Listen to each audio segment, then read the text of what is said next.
Bien, bueno, pues bienvenidas a todas y bienvenidos. Les quisiera platicar un poquito qué es la Asociación Mexicana de Imagen Subacuática y que ese es un poco el respaldo que tenemos aquí atrás que está sosteniendo este tipo de eventos y de talleres. Somos una asociación sin fines de lucro creada en 1999.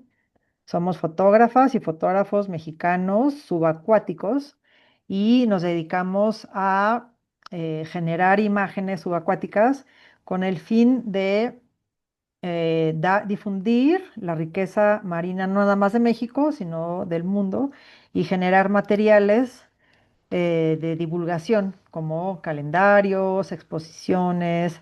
También hacemos concursos mensuales, hacemos talleres presenciales en diferentes partes. Por ejemplo, este año tenemos la intención de hacer un taller en las estacas con modelos apneístas y otro taller en Veracruz sobre iluminación y probablemente con ganas podamos hacer un tercero en Acapulco a fin de año. Este, y bueno, pues también parte de las ganancias que obtenemos con la venta de los calendarios anuales las dedicamos a fundaciones que trabajan en temas de conservación. Por ejemplo, una de ellas es Pelagios Cacunja, que es una organización que trabaja con tiburones, investigación y protección de tiburones. Otra organización, la que apoyamos mucho, se llama, eh, bueno, se llama Rescate Desenmaye de Lobos Marinos, que es una asociación que se dedica a desenmayar lobos marinos en Baja California, que es un tema muy importante porque muchos lobos marinos se enmayan en redes de pescadores y acaban por morir asfixiados por las redes que se quedan estrangulándoles diferentes partes de su cuerpo y se quedan como pues lacerando su piel. Entonces, esta organización se dedica de manera independiente a desenmayarlos. Es una labor muy importante y muy difícil. Y bueno, entonces, pues si no tienen todavía el calendario de este año de la MISUB, los invitamos a adquirirlo. Cuesta 300 pesos y lo pueden encontrar en la Narvarte o en la Condesa. Todavía tenemos algunos poquitos. Y pues creo que siendo las 7:08, bueno, otra cosa de la MISUB. Em, Nos reunimos también presencialmente y de manera remota con los diferentes talleres que damos, como este. Este es uno de las actividades que hacemos para fomentar el nivel de los fotógrafos y las fotógrafas que lo componemos. Entonces hay diferentes tipos de talleres, de cursos, de conferencias y tratamos siempre de que los socios y las socias de la MISUB pues se beneficien a través de todos estos materiales no nada más materiales, sino enseñanzas, de compartir historias, de compartir conocimiento de personas como Marco y de otros ámbitos, ¿no? Por ejemplo, de biología, historia, antropología. em, También los que se dedican a investigar los barcos hundidos, que también es todo un mundo muy interesante, la antropología subacuática.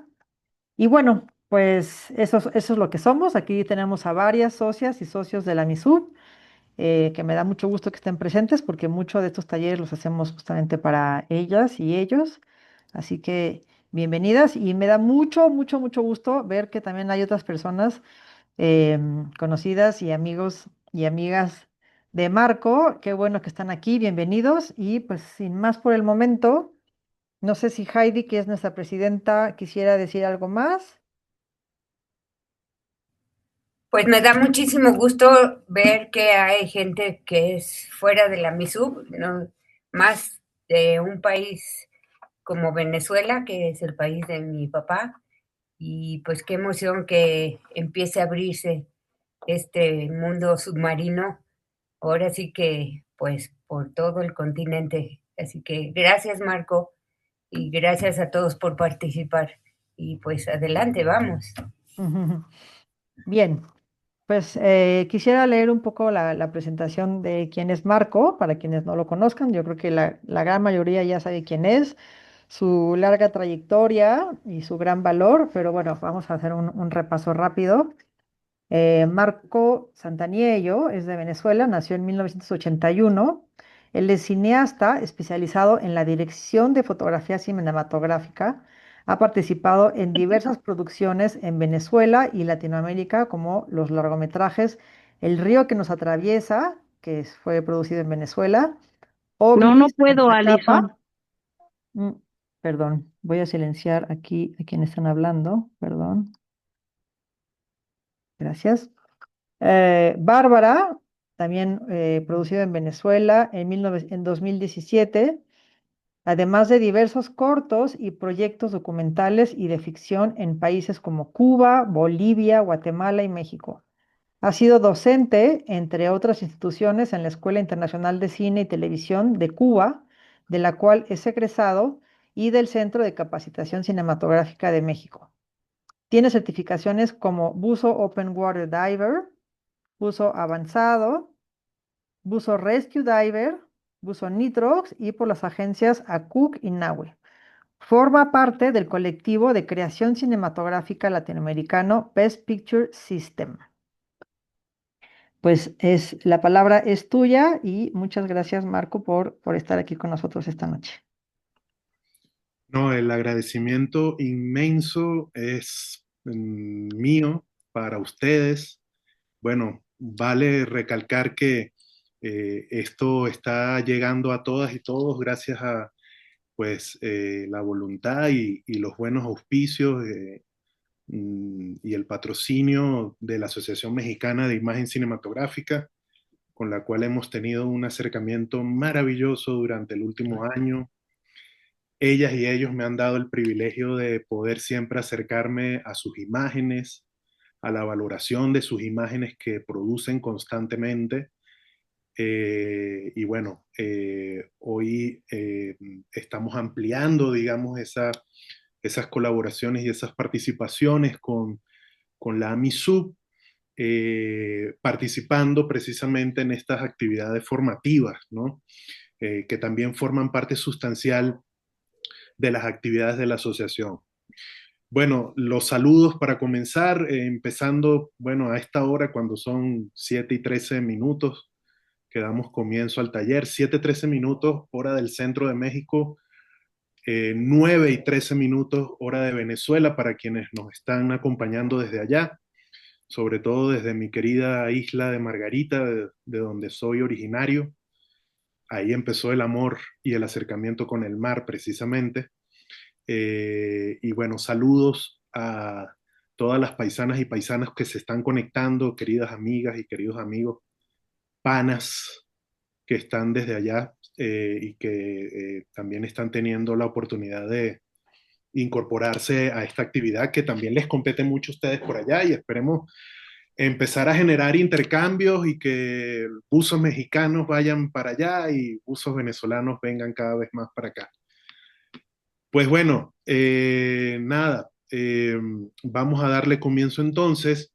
Fíjense algo, para comenzar, creo que es muy importante señalar que esta actividad que vamos a realizar tanto el día de hoy como mañana también, es una actividad, como bien dice la invitación que han tenido casi todas y todos ustedes, es una actividad a manera introductoria.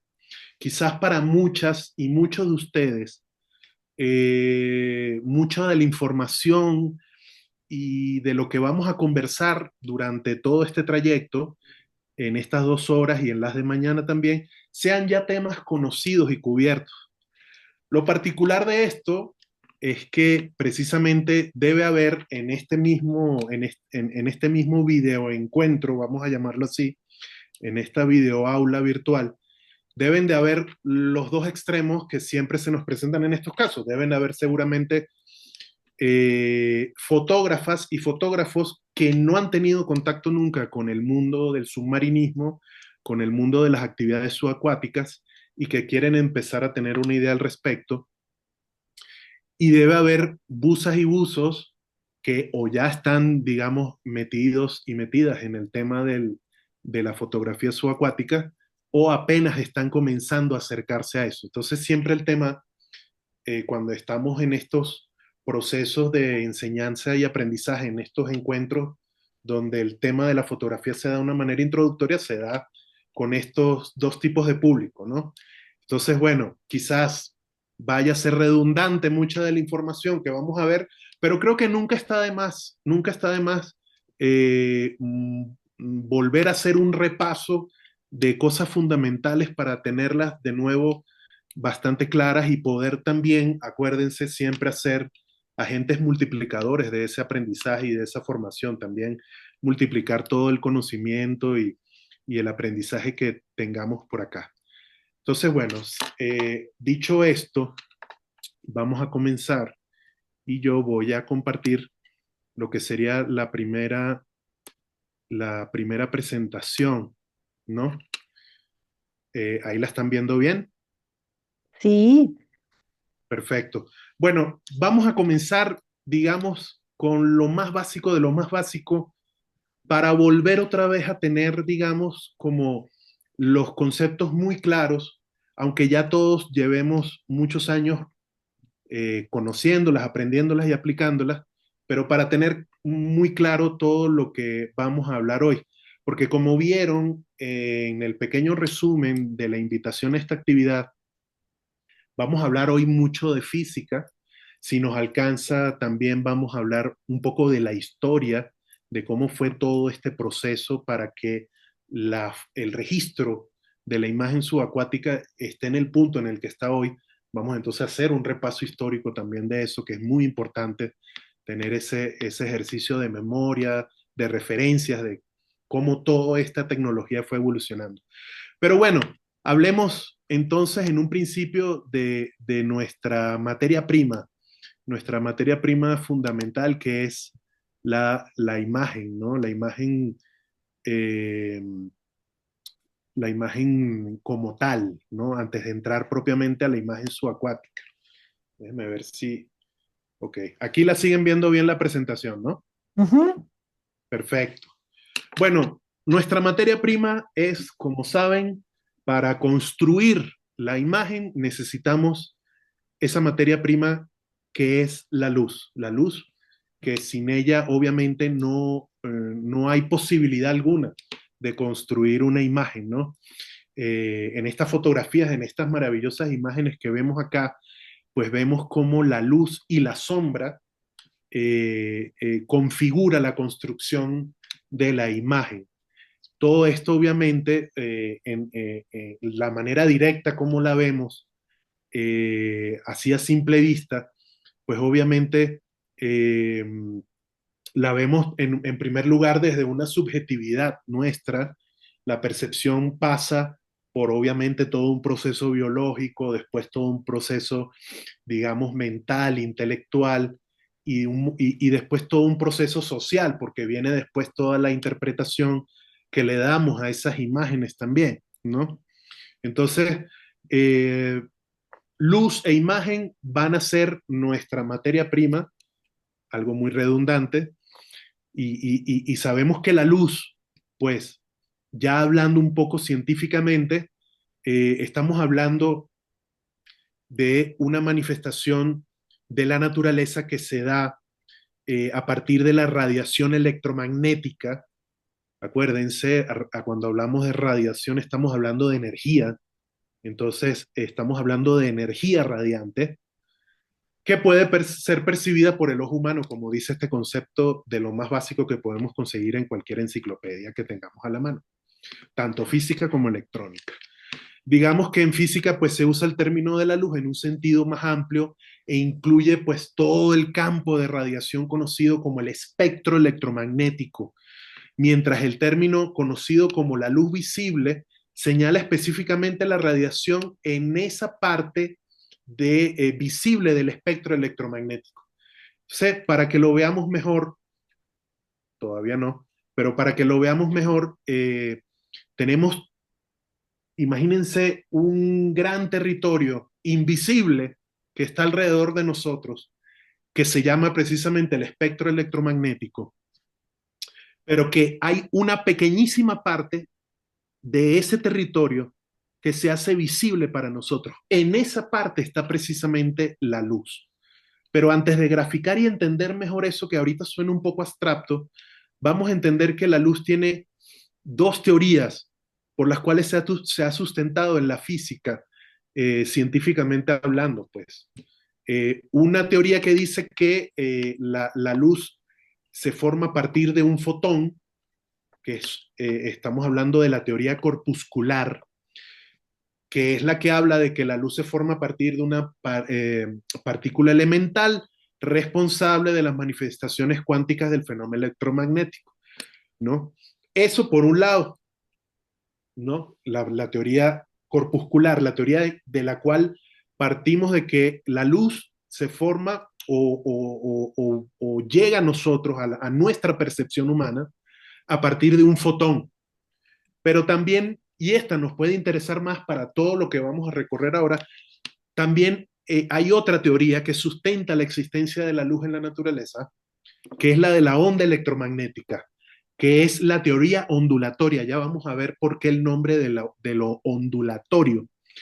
Esta otra teoría que sustenta la existencia de la luz habla de que, habla más que todo, si la teoría corpuscular, la del fotón, la de la partícula, habla de la estructura de la luz, esta habla más bien de la forma en cómo se propaga esa energía radiante a través del espacio, ¿no? Esta habla de propagación, de transmisión, de cómo se mueve la luz en el espacio. O sea, estamos hablando de la existencia también de la luz, pero a partir de cómo se propaga en la naturaleza. Bueno, las ondas luminosas son ondas electromagnéticas cuya frecuencia está dentro del rango de la luz visible, lo que les mencionaba anteriormente. En este territorio amplio y mayoritariamente invisible, que es todo el espectro electromagnético, tenemos solamente una parte visible que se manifiesta ante nosotros y que hace que el mundo que tenemos en este momento alrededor podamos entenderlo, percibirlo, que es la realidad que tenemos alrededor, ¿no? Por eso se llama la teoría ondulatoria, porque estamos hablando entonces de que la luz, en este caso, aparte de ser una partícula, que es el fotón, se propaga de esta manera, ondulatoriamente, en una onda que sube y baja, precisamente como las olas del mar, ¿no? Tal cual, bajo el mismo principio físico, y que tenemos en esta gráfica que ustedes están viendo acá, tenemos tres componentes principales, que son las frecuencias donde está la luz, o cómo se divide la luz según sus frecuencias, que forma parte estructural de esta onda electromagnética. Esas frecuencias simple y llanamente son la manera de cómo entendemos nosotros en la realidad lo que son las partes más brillantes, más luminosas de una imagen que están en la cresta de esta ola. Vamos a hablar de olas. En la cresta de esta ola, si ven el mouse que se está moviendo, la parte que estoy señalando, la parte baja de esta onda, de esta ola, que es la parte de abajo, que son, traduciéndolo a la imagen, son las partes más oscuras, las zonas de bajas luces, la zona de las sombras, ¿no? Y todo el recorrido, digamos, la parte mayoritaria de esta onda, este espacio mayoritario de esta onda, precisamente es toda la escala de grises, que son las frecuencias medias de esa onda electromagnética, donde están todas las escalas de grises entre los blancos y los negros. Esto puede sonar un poco abstracto, pero es simple y llanamente la traducción en imagen de cómo nosotros podemos entender la luz como fenómeno electromagnético y de cómo eso nos va a servir como un referente fundamental, no solo en la fotografía subacuática, sino en todo tipo de fotografía que hagamos, porque es nuestra materia prima. Es lo que tenemos que entender de que estamos hablando y trabajando con tres frecuencias: una frecuencia alta, una frecuencia media, que es la más amplia, y una frecuencia baja, que son las sombras, esa escala de grises, esos matices de ondas medias, perdón, de frecuencias medias, y la parte superior que es los blancos, las partes más brillantes de la imagen, ¿no? Eso es fundamental, es algo que seguramente algunas y algunos de ustedes ya lo saben de plano, es algo que quizás siempre es bueno recordar porque, como les digo, va a ser siempre la materia prima. Y en el agua ya vamos a ver cuáles son digamos, los retos que esta onda confronta y que también nos presentan retos a nosotras y a nosotros para poder hacer un registro de todo este fenómeno de la naturaleza, ahora sí bajo el agua, ¿no? Ahora bien, miren, fíjense, aquí estamos hablando ya gráficamente de lo que les mencionaba anteriormente. Estamos hablando de este territorio invisible y que solamente este pequeño pedazo que estoy señalando aquí es la luz, es la parte visible de todo el espectro electromagnético, que si lo ampliamos hacia arriba vemos cuáles son las partes más largas de esta parte de del espectro electromagnético, que son todas estas, digamos, por colores, porque acuérdense que dentro de la luz están contenidos todos los colores, por eso cuando vemos el arco iris, digamos, ahí vemos la manifestación de la luz, ahí en cómo está estructurado este espectro, y las ondas más cortas, con menos energía, que son las que están más cercanas hacia la parte del infrarrojo.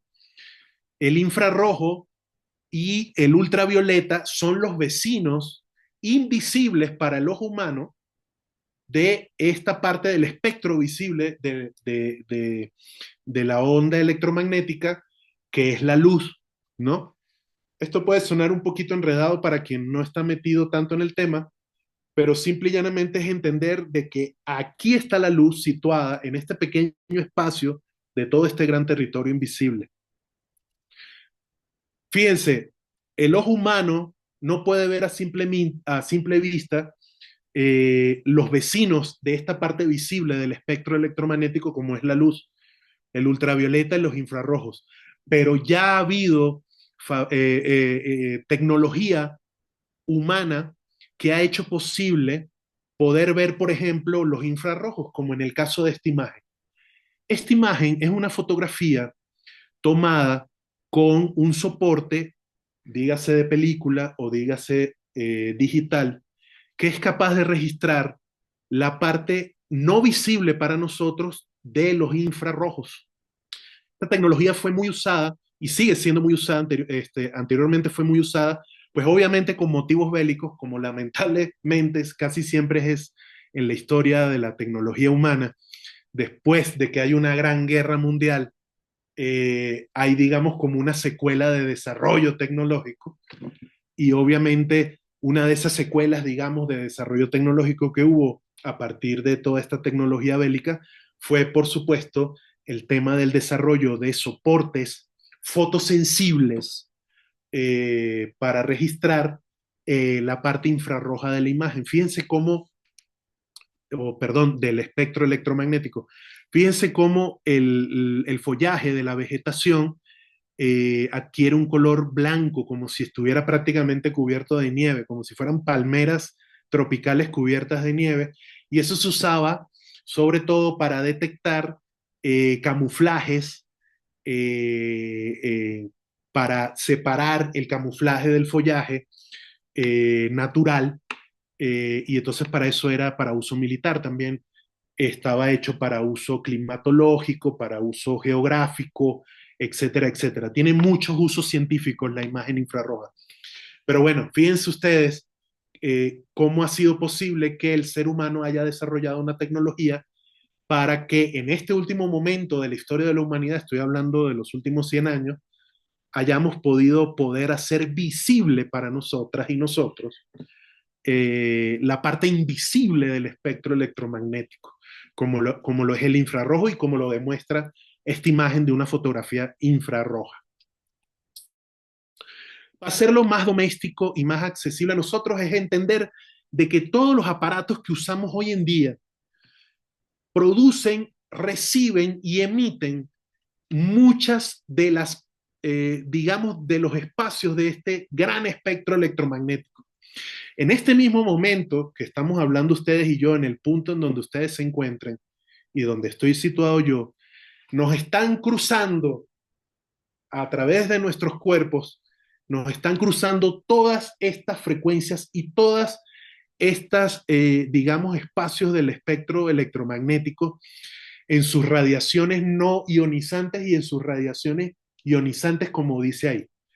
Los celulares, las computadoras, el horno microondas, los rayos X, los rayos gamma que vienen del cosmos, de fuera de nuestro planeta, todos son un tráfico demencial de ondas invisibles que están ahora mismo alrededor de nosotros en un movimiento frenético, pero que nosotros no lo estamos viendo, porque lo único que estamos viendo de todo ese tráfico demencial es lo que ustedes están viendo ahora alrededor de ustedes con esta maravillosa luz que ahora en esta noche nos cobija y que estamos ahora más bien disfrutando de otro avance tecnológico como es la iluminación artificial, ¿no? En cada uno de los lugares donde nos encontramos. Entonces, fíjense ustedes qué interesante esto.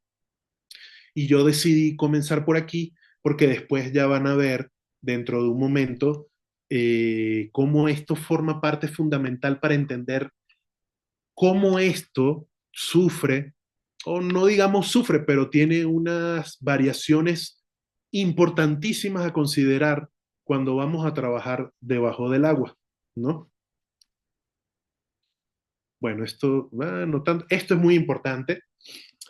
Hablemos de la transmisión de la luz, porque precisamente una de las cosas que también dramáticamente cambia en la forma en cómo se transmite la luz, cómo la luz se transporta a través del agua, es la transmisión de la luz.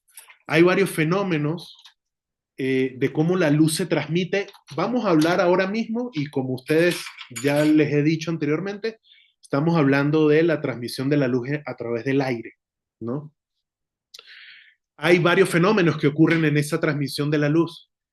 El primero que tenemos que entender, por supuesto, es el de la reflexión y refracción, que es cuando la luz se encuentra con un objeto y que esta luz puede ser o reflejada porque el objeto o sujeto rebota la luz, o puede ser refractada, es decir, que la luz sufre una desviación en su trayectoria.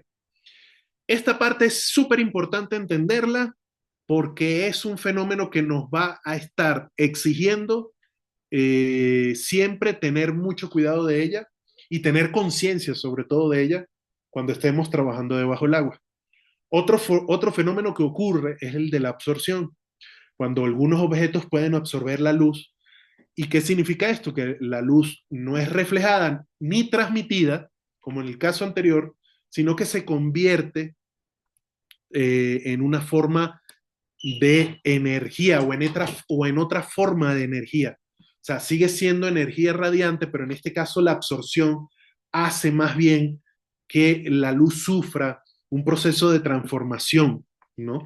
En esa onda electromagnética que ya habíamos hablado anteriormente.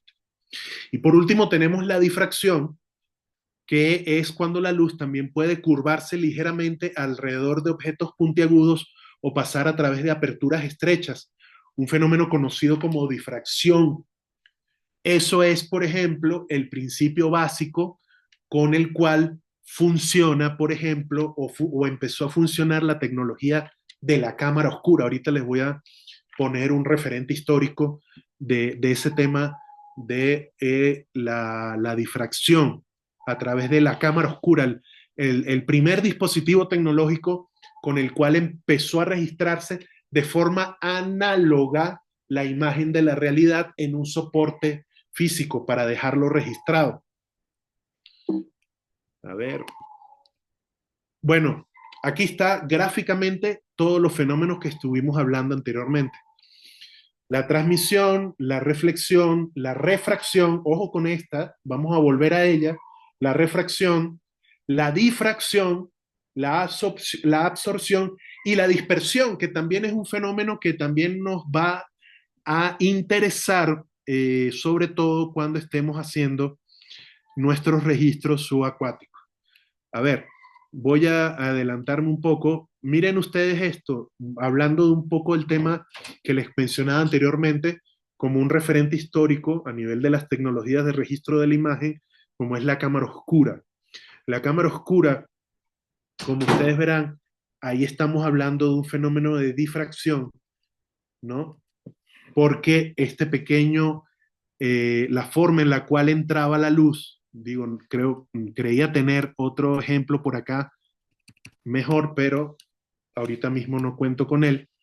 Pero bueno, ese principio básico que fue, como dice la descripción anterior, vamos a buscarla.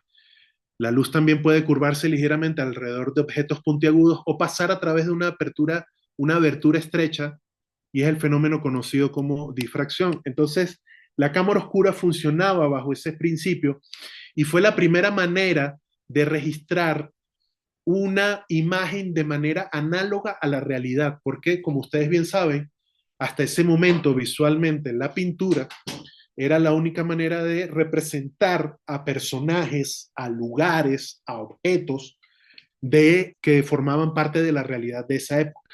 Pero es a mediados del siglo XIX cuando comienza toda esta revolución tecnológica e industrial, precisamente, que es cuando las formas análogas de registrar la imagen empiezan a desarrollarse a una velocidad cada vez más acelerada. Y la cámara oscura es un ejemplo de eso. Pero bueno, vamos a volver luego a la historia, pero a la historia del registro subacuático, pero vamos a cambiar de presentación ahora mismo y nos vamos con esta ahora. Déjame dejar de compartir la anterior y permítame un momento para compartir a lo que venimos hoy.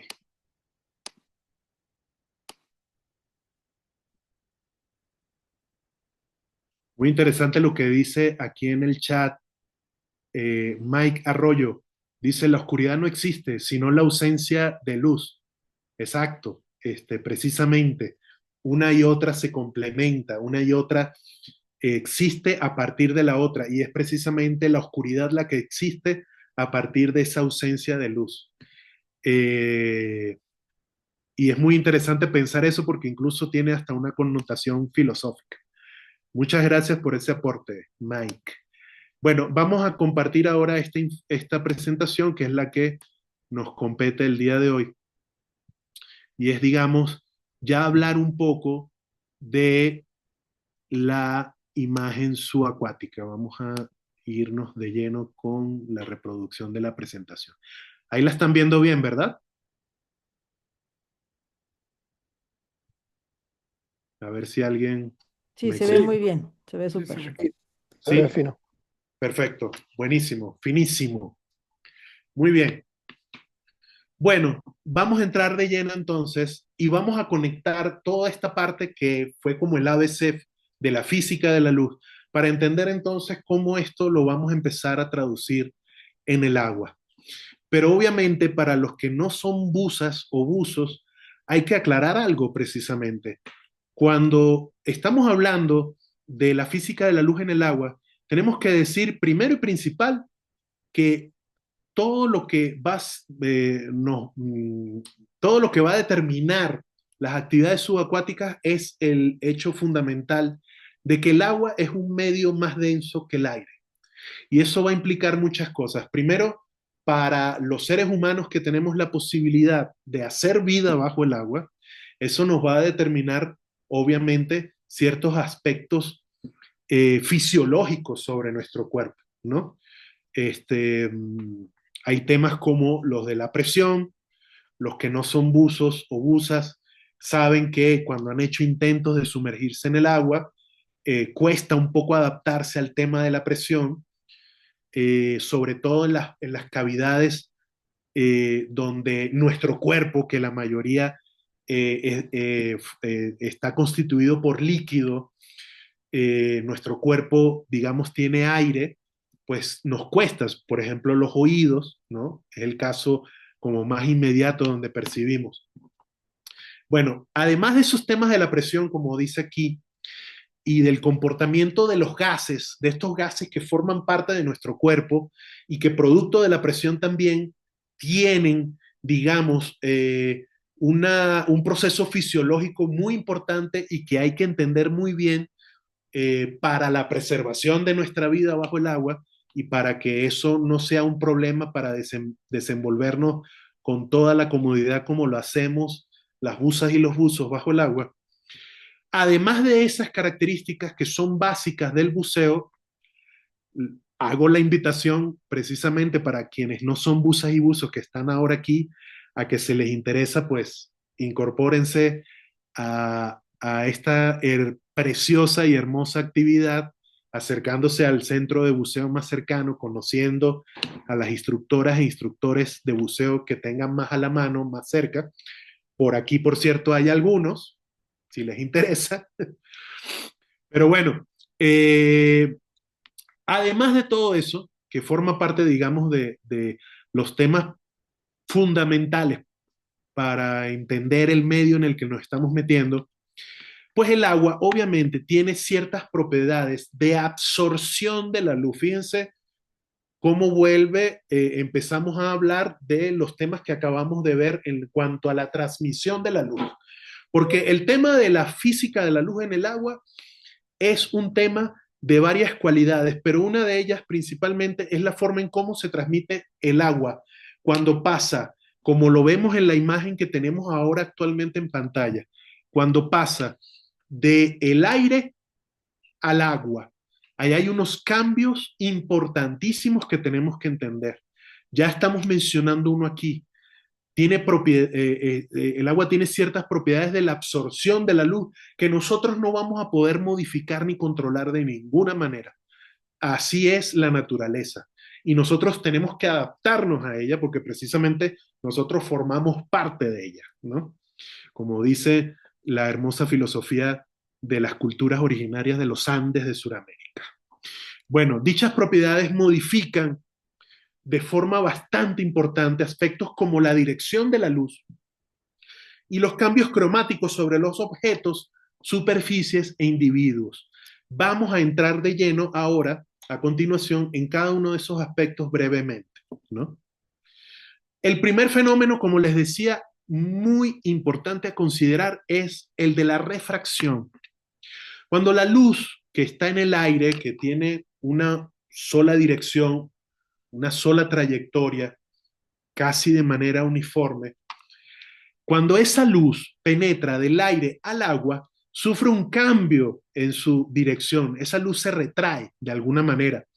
Y es cuando ocurre precisamente el fenómeno denominado de refracción. La manera más fácil de entender este fenómeno físico del cual les estoy hablando en este momento es como está apareciendo precisamente en la gráfica del lado derecho de sus pantallas, que es cuando, por ejemplo, tomamos un recipiente transparente, lo llenamos a la mitad de agua e introducimos un lápiz dentro de él. Ese fenómeno óptico que ocurre frente a nuestros ojos es precisamente el de la refracción. Y lo están viendo aquí en un diagrama un poco más científico, donde incluso hablamos de unos ángulos determinados por los cuales ocurre ópticamente el fenómeno de la refracción. Eso tal cual ocurre con el agua. E imagínense, si estamos hablando de un vaso con agua en una mesa, ¿no? Un vaso con agua como este en una mesa que está quietecito, donde la superficie no se mueve.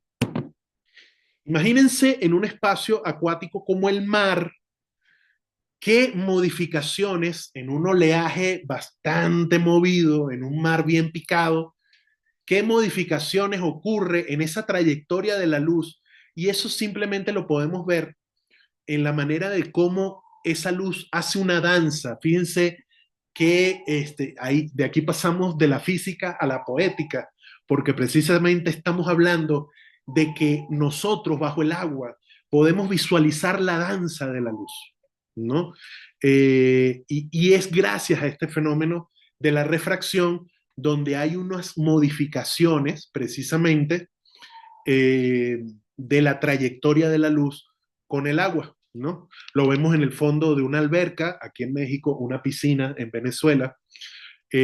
También, ¿no? Cuando hay mucha gente, hay mucho movimiento en la alberca slash piscina y en la superficie, se mueve la superficie y si hay un sol incidente con unos rayos de luz que están entrando de manera incidente,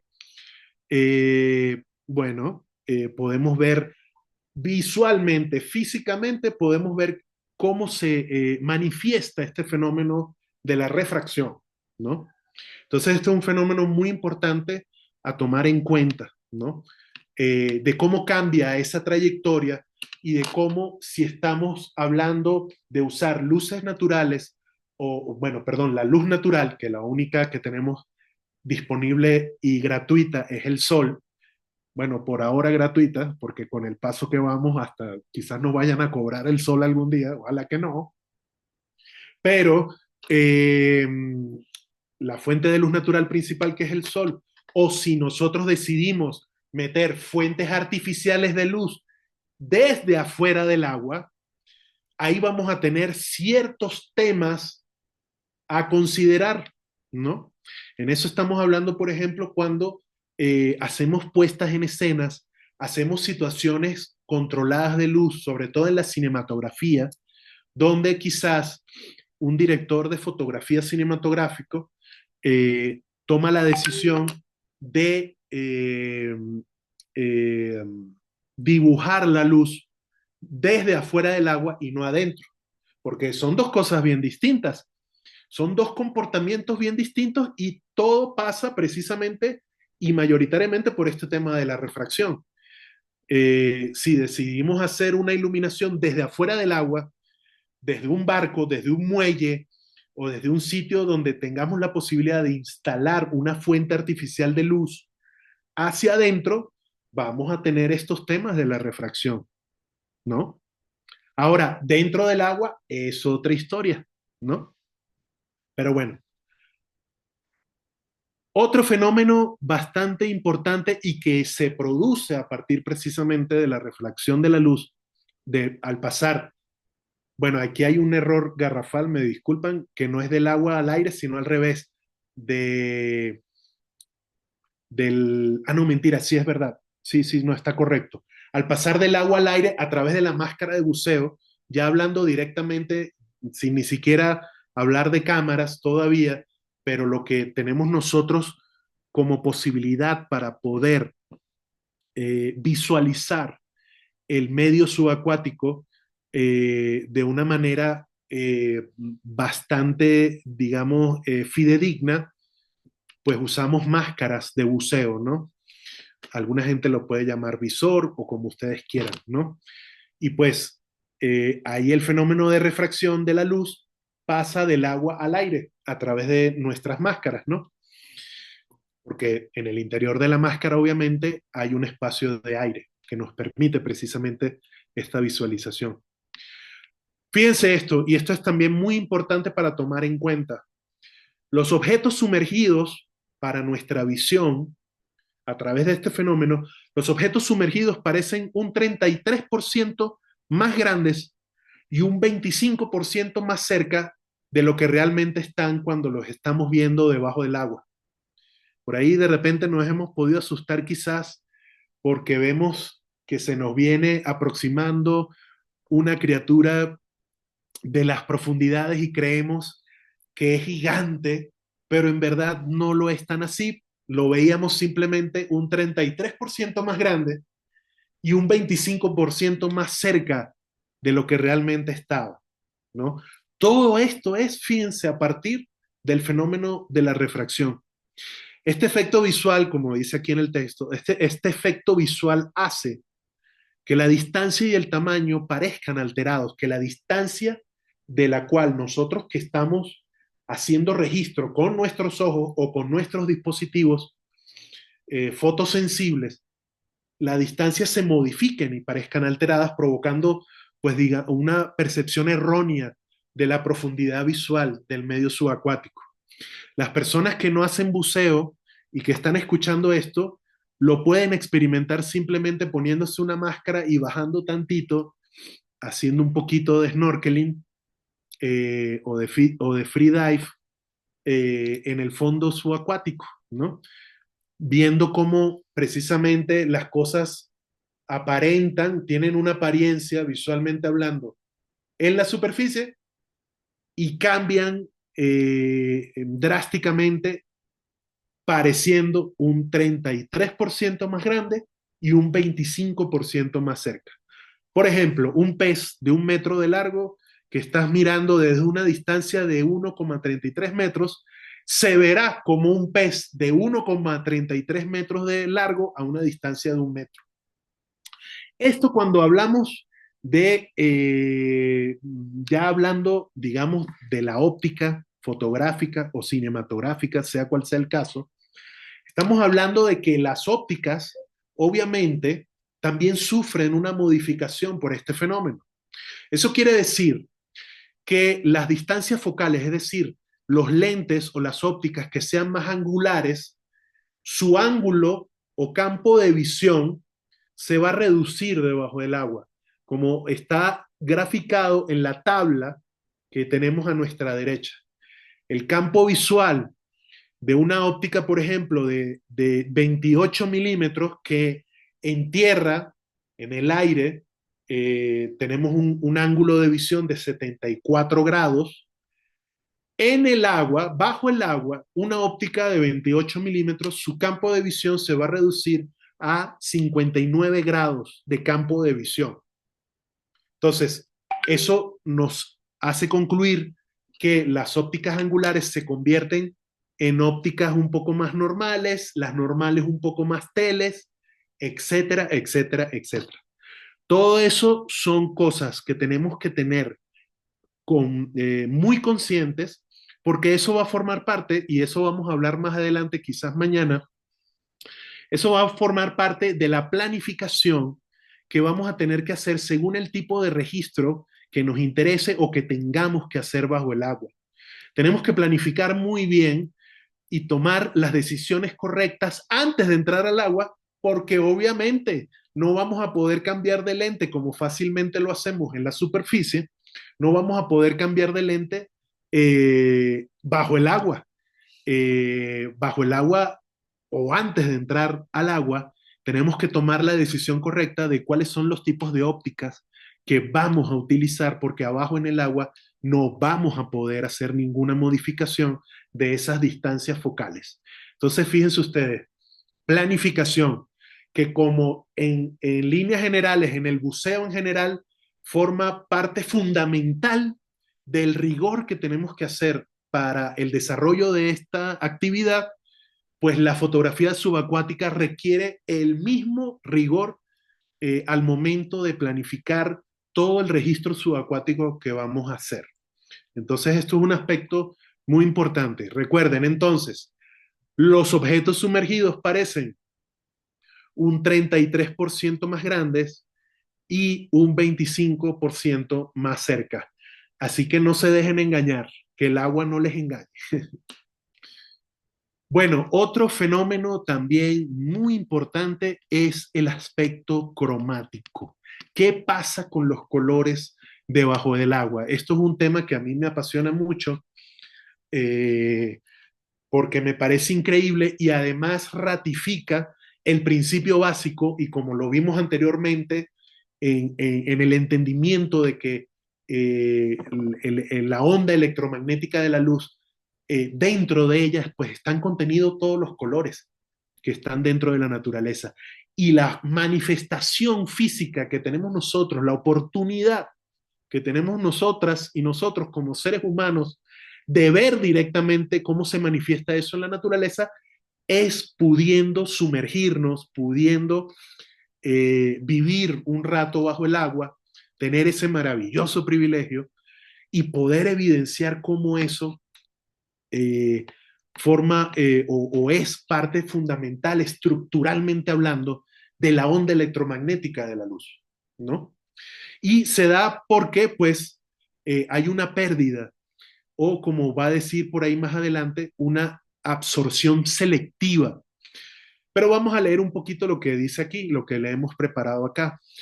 Pues hay que entender que debajo del agua va a haber una pérdida de los colores, naturalmente hablando. Obviamente ya vamos a ver más adelante cómo nosotros vamos a poder tener el control y contrarrestar eso con ciertos criterios de iluminación, pero no nos adelantemos todavía. Estamos hablando de la naturaleza tal cual como es. Entonces, los colores cambian bajo el agua debido a la absorción selectiva de la luz. Este es el fenómeno, así se llama. Y de nuevo, vuelve a aparecer el fenómeno de la absorción. Entonces, como les decía anteriormente en la otra presentación, cuando hablamos de absorción, estamos hablando de una transformación de la energía, en este caso de la energía radiante y de sus características. Y una de esas características contendientes de la energía radiante precisamente es la presencia de los colores de la naturaleza. Entonces, cuando el tema de los colores, lo que sucede, como les decía, es la absorción selectiva de la luz, donde el agua actúa como un filtro, fíjense qué interesante, que elimina primero las longitudes de ondas largas, las que son las más vecinas con el espectro del infrarrojo. Eso quiere decir los rojos y los naranjas, que a poca profundidad, o sea, lo que es inmediatamente por debajo de la superficie del agua, hasta aproximadamente unos 15 pies o 5 metros, según sea el sistema de la preferencia que usen ustedes. Después vamos a ir también dejando solo los tonos fríos, los azules y verdes a mayor profundidad. Y así sucesivamente, ¿no? A su vez también, además de la absorción selectiva, también hay un fenómeno de dispersión provocada por el agua, que hace que los objetos también pierdan contraste y definición, y sobre todo, mientras más alejados estén de la visión de soporte de registro, eso quiere decir, sea de nuestros ojos o sea del soporte fotosensible que estemos usando, sea una película fotográfica o cinematográfica, o sea, como lo que más comúnmente hoy usamos, un sensor digital fotosensible, ¿no? Para el registro de la imagen. Eso quiere decir entonces que a medida que aumenta la longitud de una onda luminosa, disminuye su energía. Esto significa que las ondas luminosas que forman los colores violetas, índigo y azul tienen mayores niveles de energía que las que forman el amarillo, el naranja y el rojo. Por eso, mayor nivel de energía, mayor posibilidad de irse más a lo profundo, bajar más metros o más pies bajo la superficie del agua. Entonces, los colores con menos energía, como los rojos, los naranjas y los amarillos, se filtran muy rápidamente. No aguantan llegar a grandes profundidades, debido a que las ondas luminosas con más energía, como los azules y violetas, viajan más profundos en el agua, como lo podemos ver en el gráfico de la derecha, donde tenemos en el eje vertical las profundidades en metros aproximadas y tenemos todo el espectro visible de la luz y de cómo los colores se comportan a estas profundidades. La penetración de la luz en mar abierto, y fíjense cuál es la que llega todavía a los 200 metros de profundidad con una luz solar en 90 grados entrando incidentemente hacia el fondo. Y lo que pasa con la luz todavía en zonas costeras, donde hablamos de profundidades que todavía son menores a los 50 metros de profundidad, ¿no? Y de cómo todavía se resguarda la presencia de gran parte de los colores, ¿no? Aquí lo vemos más gráficamente eh, en cuanto a, digamos, a ver si me aparece el cursor por aquí. No, esto todavía no. No me aparece el cursor, pero bueno, lo que indica el solecito es, digamos, físicamente lo que le pasa a la onda electromagnética de la luz o a la luz, y lo que está en el ojito es lo que sucede en nuestro nivel de percepción dependiendo de las profundidades que están aquí graficadas. ¿Ok? Entonces, eso es muy importante tenerlo en cuenta porque volvemos a lo que decía anteriormente con el tema óptico, ¿no? Esto también forma parte de toda la planificación que rigurosamente tenemos que hacer como fotógrafos, cineastas subacuáticos. Tenemos que hacer una planificación de no solo las planificaciones de rigor que tenemos que hacer en nuestros buceos, nuestros tiempos, nuestras profundidades, nuestros tiempos de decodificación, de descompresión, perdón, sino también como fotógrafos subacuáticos tenemos que tomar decisiones y planificaciones de qué tipo de óptica vamos a estar trabajando, de qué, digamos, fuentes de luz artificial tenemos que usar para que entonces podamos controlar toda esta situación, ¿no? Bueno, si ya no tenemos una fuente de luz artificial, obviamente estamos a merced de lo que la naturaleza determina, que es lo que están viendo en este momento en sus pantallas. No queda de otra, ¿no? Pero bueno, vamos a ver brevemente este video, que no importa si se escucha el audio o no, pero aquí estamos viendo cómo un buzo hace una prueba en vivo y directo descendiendo con estos elementos de varios colores. Y fíjense ustedes cómo a medida que va a ir descendiendo este buzo con esta prueba, cuál es la modificación que sufren los colores en comparación con los colores cuando están en la superficie. Vamos a ver este video. Ups, a ver.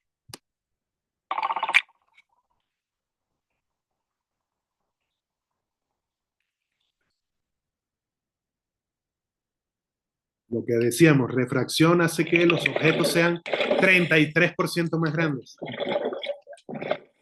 4 pies, 5 pies, 6 pies, 7 pies, 10 pies. Miren lo que ya pasa con los amarillos y los rojos.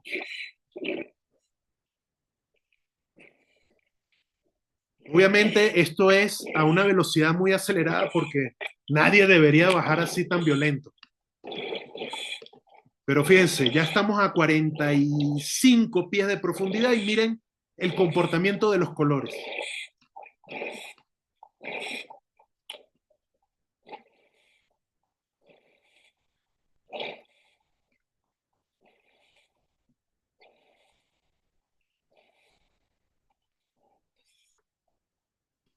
80 pies de profundidad y miren cómo se están comportando todavía los colores. Esto con solamente la iluminación de la luz solar que todavía está logrando entrar a esa profundidad. Aquí no hay iluminación artificial alguna, es luz solar con la absorción que ocurre a estas profundidades. Fíjense que ha bajado a una profundidad considerable.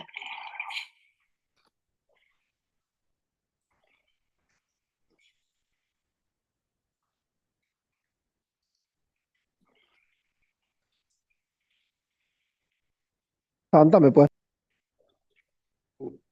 Y ahí llega a una profundidad final, profundidad máxima de 155 pies de profundidad. Saquen sus conversiones si lo quieren más bien manejar en metros. Pero fíjense ustedes la comparación de justo debajo de la superficie, cómo se sigue comportando. No estamos ni a 1 metro de profundidad, estamos apenas centímetros en el cuadro de arriba, obviamente. Estamos apenas a unos pocos centímetros por debajo de la superficie del agua. Fíjense ustedes cómo todavía mantienen su integridad, entre comillas, los colores, y ya a una profundidad bastante considerable de 155 pies de profundidad, cómo se comportan los colores. ¿Ok? Bueno, seguimos hablando de esto y fíjense ustedes qué interesante, porque bueno, ya a profundidades muy extremas, como por ejemplo la muy poca luz de la superficie que lograría penetrar durante el día en el punto del cenit del Sol, cuando el Sol está en el punto más alto de la bóveda celeste, entre los 200 y los 1000 metros de profundidad, es lo que se conoce como la zona distópica o de penumbra, hablando de iluminación, ¿no? Una vez alcanzado aproximadamente los 1000 metros de profundidad, la luz de arriba prácticamente desaparece por completo. Este reino sin sol se conoce como la zona afótica, es decir, la zona donde precisamente la luz nunca llega, ¿no? Y las condiciones de la luz afectan qué tanto pueden ver los seres humanos y los organismos que puedan estar ahí abajo, ¿no? Los ojos de algunos organismos algunos organismos de aguas profundas han evolucionado para mejorar su visión con poca luz, lo que es la maravillosa adaptabilidad de la naturaleza, ¿no? Pueden ser de 10 o 100 veces más sensibles a la luz que los ojos humanos. Esta es una de las increíbles adaptaciones que los ayuda a sobrevivir. Mientras tanto, otros animales de aguas profundas perdieron completamente la capacidad de ver y en cambio dependen de otros sentidos, como los murciélagos aquí en la superficie, ¿no? Empiezan a desarrollar otros sentidos y otras formas de percibir su entorno. Y fíjense ustedes esta imagen que es muy interesante, que la tienen a su derecha y como pueden leer ahí abajo, es un criadero de mejillones a 100 metros de profundidad alrededor de las costas de Nueva Zelanda, ahí al sur del Océano Pacífico. Pues la iluminación con la luz natural de la superficie, me imagino que esto tuvo que haber sido obviamente tomado a una hora en la cual el sol estaba en su mayor cenit y que todavía a 100 metros de profundidad podía llegar algo de luz hasta allá abajo, obviamente con un soporte bastante fotosensible para poder tomar esta imagen. Pero fíjense ya que la única existencia de los colores es esta parte que podemos ver de estos azules preciosos de el espectro electromagnético, ¿no? Entonces, un ejemplo de hablando nada más y solamente con iluminación natural. Bueno, vamos a leer un poco si alguien ha tenido una pregunta en el chat y si alguien tiene alguna pregunta o algo que quieran comentar al respecto de lo que hemos visto hasta ahora, pues por favor no lo duden en preguntar. A ver, ¿alguien tiene alguna pregunta? Pues sí, aquí yo veo muchos saludos desde el inicio, pero tal vez sea momento de que si alguien tiene una pregunta, la escribe en el chat y con mucho gusto la vemos aquí en Así conjunto. es. Y Yo no sí, tengo una pregunta, pero sería muy interesante ver esa foto del Océano Pacífico con luz artificial, tipo esa misma foto, a ver cómo cambia, ¿no? Cómo cambian los matices ahí, cómo cambia la foto directamente. pues sí, y saludo mi querido Manu desde allá, desde donde estés. Ya te Un reconozco la voz. abrazo, Santa. Este soy yo. Sí, sí, me da mucho gusto escucharte. Mira, claro que sí, sería muy interesante ver qué es lo que pasa precisamente con luz artificial, pero no nos adelantemos porque precisamente eso forma parte de lo que vamos a ver más adelante. Ahorita simplemente estamos hablando de lo que pasa con la pura luz natural del sol y de cómo sufre todos estos fenómenos de absorción y de modificación de los colores, de su nivel de energía radiante, pero obviamente al nosotros contar con una fuente de luz artificial debajo del agua, otra es la historia y empiezan a aparecer de nuevo, obviamente, los colores, porque como decía un querido amigo diseñador en nuestra época de estudiantes, y él desde el diseño y yo de la fotografía hablábamos precisamente de la luz y él me decía, pues brother, es que la luz es el color, sin luz no hay colores, obviamente. O los hay de una manera bastante modificada como lo que ocurre bajo el agua. Así que aguanta ahí, Manu, que más adelante, seguramente quizás ya el día de mañana vamos a empezar a hablar de eso. Bueno, Aquí hay una pregunta más. sí, Aquí preguntan bueno, si las tecnologías infrarrojas son usadas en fotografías bajo el agua. es muy interesante esa pregunta, cabría investigar. Yo la verdad no he visto hasta ahora si el infrarrojo ha sido usado. Sería muy complicado, de hecho, usarlo bajo el agua, porque para exponer infrarrojo en la superficie tienes que contar con determinados tipos de filtros, tienes que tener mucha sensibilidad del soporte fotosensible que estés usando, o sea, tienes que tener ISOs altos, tienes que tener objetivos bastante luminosos, o sea, lentes que te den mayor apertura. O sea, tienes que tener una serie de consideraciones muy complejas a nivel técnico para hacer la fotografía infrarroja en la superficie, pero debajo del agua creo que puede ser un reto muy interesante de experimentar algún día. Creo yo que esta pregunta que tú haces puede ser una invitación genial a algún día intentar experimentarlo, a ver qué es lo que sucede. Sería una experiencia muy interesante.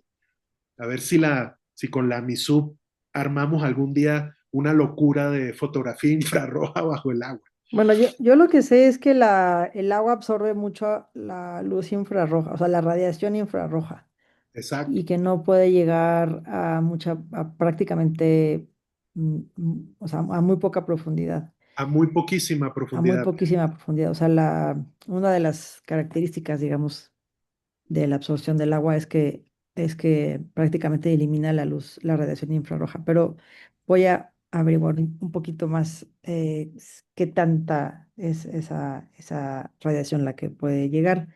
Y luego tenemos Sí, otra pregunta. El agua, pregunta aquí Mike, si el agua no es azul, sino por falta de los colores, como por ejemplo el rojo. Ajá, o sea, ¿qué pasa con el agua si es azul o no es azul? Ese es un tema también interesante. pues sí, es un tema interesante y precisamente es a propósito de lo que estamos hablando, porque quizás eso sea la explicación de por qué el mar pues puede tener este color durante el día o por qué pueden haber varias variaciones de colores del agua, ¿no? Precisamente por, digamos, la profundidad que haya en distintas zonas de un cuerpo acuoso, que sea el mar, sea la laguna de siete colores, como la laguna de Bacalar, pues quizás precisamente este fenómeno que estamos hablando de la absorción selectiva de la luz sea la que propicie estos tonos de azul en varias partes del mar, por ejemplo, precisamente porque hay una modificación, una transformación de esa energía radiante y por consiguiente de muchas de esos temas de, de los tonos de azul del mar. Por ahí preguntarán, bueno, pero ¿qué pasa con esas playas que son verdes o que el mar es más turquesa? Bueno, digo, no soy biólogo, no soy experto, pero quizás ahí hay, digamos, otros temas que con mayor propiedad una persona más enfocada en, digamos, la eh, estructura físico-química del agua pudiera explicar mejor, pero que ya competen no solo a temas de la física de la luz, sino a temas de la biología, la microbiología del agua, que esté en esa zona en que estemos hablando. Eh, si iba a hablar de otra cosa, microbiología, Ujú. eh, se me fue lo que iba a decir, pero bueno, pueden haber otras consideraciones para hablar del color del agua, pero está íntimamente ligado a esto que estamos hablando de la física de la luz en el agua, ¿no? Obviamente, cuando es de noche, pues el mar es una inmensidad oscura y negra, no vemos nada, porque sin luz no hay color. También tenemos por aquí otra pregunta que dice, es de Galileo, que dice, ¿cuáles son las mejores horas para fotografiar bajo el agua? Saludos a mi queridísimo camarada Galileo Galá, cineasta, buzo, ya está, si no, creo que ya está casi o ya debe estar sacando su Dive Master. Y bueno, también cineasta y apasionado de la fotografía subacuática. Saludo y placer que estés aquí. Bueno, las mejores horas, digo, eso dependerá mucho también de la latitud del planeta en la cual nos encontremos, ¿no? Nosotros, bueno, en Venezuela sobre todo, que están más cerca del Ecuador, nosotros que estamos un tantito más al norte aquí en México, pero las mejores horas siempre se ha considerado que pueden ser las que están alrededor del mediodía. O sea, todas estas horas comprendidas para, digamos, para trabajar con la luz natural, ojo, para trabajar solamente con esta luz que nos proporciona de manera gratuita y maravillosa el sol, y a ciertas profundidades, ¿no? Como ya hemos visto. Generalmente las mejores horas para trabajar con esa luz natural del sol son las horas comprendidas entre las 10 y las 2 3 de la tarde, ¿no? Cuando el sol, digamos, está en su punto más alto de la bóveda celeste y la incidencia de la luz solar es mayor y penetra más, con más energía y con mejor, digamos, disposición dentro del agua. Esas serían las horas más recomendables para trabajar debajo del agua si solamente dependemos de la luz natural y a determinadas profundidades como acabamos de ver. Bueno, aquí dicen otro comentario de Lu, si me permites leer directamente, Val. Eh, es como los objetos en el espejo están más cerca de lo que aparentan, pero al revés entonces. Si se tiene que grabar de noche para animales que son nocturnos como calamares, no se puede entonces sin luz artificial, indiscutiblemente no. Cuando hacemos actividades nocturnas debajo del agua, que son buceos apasionantes, ya de por sí, y si vamos a hacer un registro, pues necesitamos varias fuentes de luz artificial, porque en efecto, los fondos subacuáticos de noche son totalmente ciegos y no hay posibilidad alguna de registrar casi prácticamente nada, ni siquiera el fotoplancton o la fluorescencia, aunque bueno, con una cámara bastante sensible, con una óptica con buena apertura, quizás podamos agarrar un poco de ese fenómeno de fluorescencia a partir del fotoplancton, ¿no? Que es maravilloso también. Pero si se tiene que grabar de noche o tomar fotografías de noche, eh, sin luz artificial es totalmente imposible. O sea, de plano no se puede, o sería muy riesgoso o muy aventurero bucear sin ninguna fuente de luz artificial haciendo un buceo nocturno. Porque bueno, es prácticamente imposible. Bueno, si no tienen más preguntas, podemos seguir adelante. Bueno, yo tengo Una un pregunta. comentario. Siempre Ah, he tenido ganas de hacer una toma de la bioluminiscencia, de un lugar donde haya mucha bioluminiscencia. Un poquito como en esta película maravillosa india, ¿no? Donde está esta ballena que salta, o sea, que se ve por abajo del agua. Sí, Pero necesitaríamos tener un ISO muy, muy alto. O sea, eso es algo que todavía, un experimento que algún día tendremos que hacer, a ver si lo coordinamos aquí en el grupo, este, y a ver si se puede sacar la bioluminiscencia no, en una imagen, sería algo fantástico. sería alucinante. Ya de por sí un buceo nocturno es increíble. Lograr registrar la bioluminiscencia del fotoplancton y la interacción de otros animales y de otros especímenes acuáticos con esa bioluminiscencia, eso sería, pues, Ujú. digamos, como el apoteosis para cualquier fotógrafo y ¿Verdad? sí, no, no, sería increíble. Pero Ah, bueno, yo creo que eso tiene que ser una planificación como para pillar seguramente en qué momento de alguna zona o algún área pues puede haber una gran cantidad de bioluminiscencia y agarrar ese momento precisamente.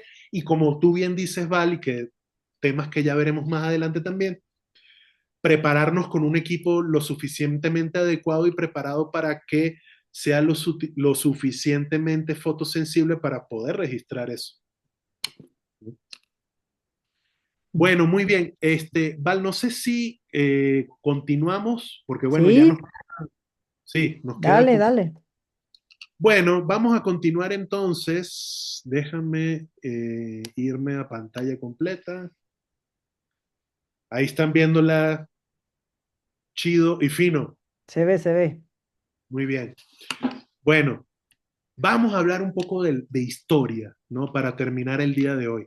Vamos a hablar de los orígenes, de cómo el ser humano logró, como estamos viendo en este hermoso gráfico, que probablemente es del siglo XIX, cómo el ser humano logró llevar la luz y el registro subacuático a las profundidades del mar, en este caso.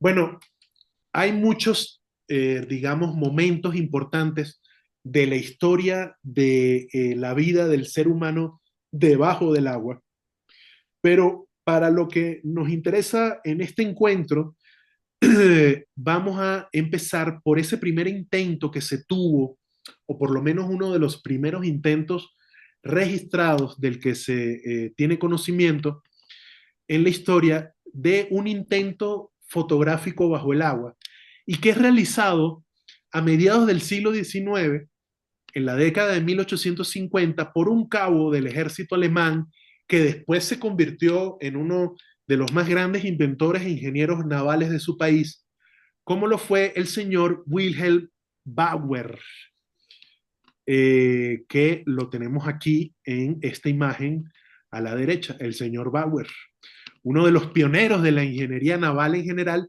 y uno de los pioneros además de la ingeniería naval subacuática.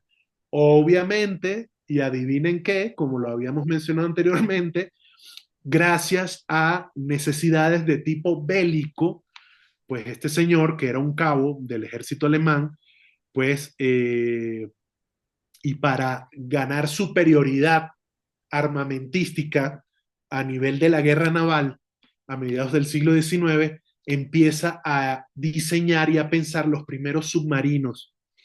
Pero además de empezar a diseñar y a pensar los primeros submarinos, también hace un primer intento de hacer un registro con equipo fotográfico, que todavía además la tecnología de la fotografía era demasiado incipiente. Recuerden que apenas la fotografía en ese momento tendría solamente unos 20, 30 años de haberse inventado y no contaban en ese momento con la tecnología de registro de la imagen tan avanzada que hubo después en años posteriores, ¿no?